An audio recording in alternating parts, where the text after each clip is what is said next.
Hey everyone, today is a new video regarding the new XHP setting to disable the standstill decoupling of the transmission. So first step is to come into XHP and then go up top and hit flash settings. And from here scroll over one to comfort economy, and the first option is standstill decoupling. So the first step is to flip that switch up top to activate the setting, and then what you want to do is turn decoupling off. So if you come down to the bottom paragraph, when the brake is released, the clutch automatically closes to reconnect the power flow. In comfortable cars, this process is often perceived as a slight delay when moving off. In older or higher mileage cars, the opening and closing of the clutch is sometimes perceived as a slight jolt in the driveline. So what this setting is supposed to do is stop the transmission from engaging and disengaging when you're at a standstill. It just keeps it permanently engaged and ready to go when you take off from a stop. Alright guys, so let's test out this new feature. So one thing that XHP said is that idling might be a little rougher. I don't notice that whatsoever, so that's a good thing, I guess. So I think one good way to test this might be finding some stop and go traffic to sit in.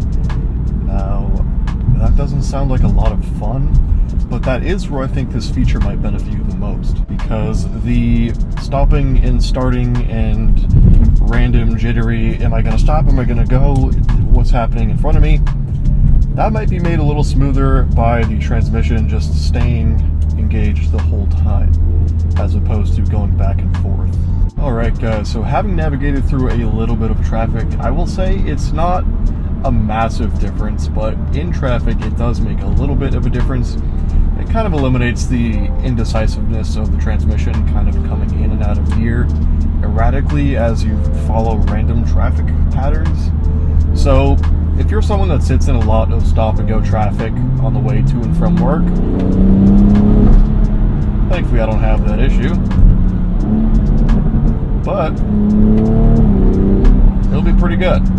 Around town, it does feel a little bit smoother as well. I don't know if that's just me being crazy, but it seems like the engagement of the transmission when you get on gas is a little smoother just because it doesn't disengage.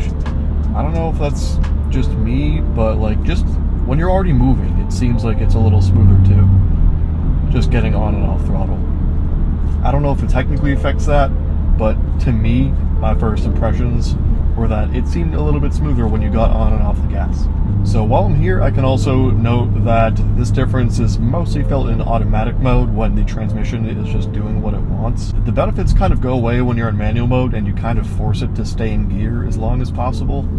So if you're someone that drives in manual mode in traffic, which I actually tend to do, because I know what is going ahead and the transmission doesn't. It kind of feels like when you come off the throttle, you cruise a little bit more, you coast a little longer than you would. So because the transmission seems like it's staying engaged as opposed to disengaging, you don't slow down as quickly. And again, I feel like this is happening, but I don't know for sure because XHP doesn't describe it as happening. But I'm just telling you my experience and what I'm noticing.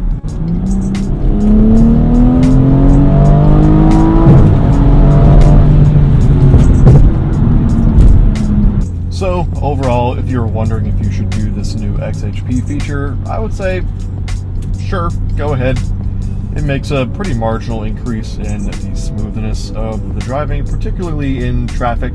So if you're someone that commutes a lot and you have to hit that daily rush hour traffic, I would say go ahead and enable this feature, or technically disable that feature.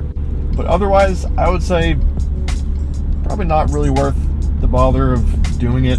I'll keep it on there just because it's already there, but do you need it? Not really. So thank you guys for watching. If you're wondering how I feel about XHP Stage 3, which I've been running for a little over a year, you can check out my initial impressions video. And if you want to know how I still feel about it after over a year, and I've tweaked my settings to my liking, let me know. And until next time, I will see you later.